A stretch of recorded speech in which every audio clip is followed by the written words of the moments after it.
Assalamualaikum warahmatullahi wabarakatuh. Perkenalkan, nama saya Nabila Tasya dengan NIM 2214472227. Di sini saya akan menjelaskan tentang kedudukan dan fungsi bahasa Indonesia.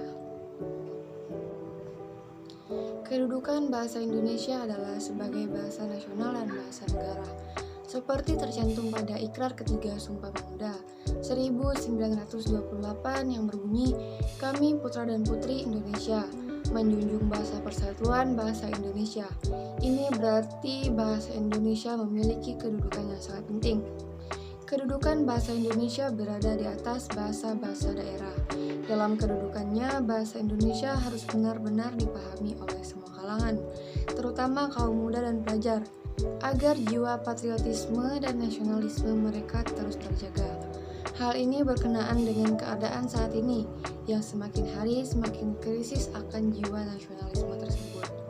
Dalam kedudukannya sebagai bahasa nasional memiliki fungsi sebagai lambang kebanggaan kebangsaan, lambang identitas nasional, alat perhubungan antar warga, antar daerah, antar budaya.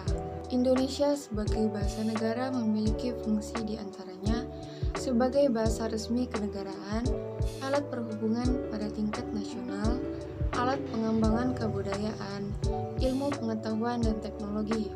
Yang kedua, contoh kedudukan dan fungsi bahasa Indonesia dalam kehidupan bermasyarakat dan bernegara. Menurut pendapat saya, bahasa Indonesia berkedudukan sebagai bahasa nasional dan bahasa resmi negara, berfungsi dan memiliki peran sangat penting dalam kehidupan bermasyarakat dan bernegara. Karena sebagai sarana pemersatu berbagai latar belakang, suku dan budaya yang berbeda, sebagai sarana komunikasi maupun berinteraksi, dan sebagai bahasa pengantar dalam pendidikan. Bahasa menjadi kekuatan sebagai identitas negara. Adanya bahasa Indonesia sebagai bahasa pemersatu atau lingua franca sebagai bahasa resmi negara yang artinya sebagai penanda bahwa bahasa Indonesia merupakan bahasa negara itu sendiri. Baiklah, mungkin sekian penjelasan dari saya.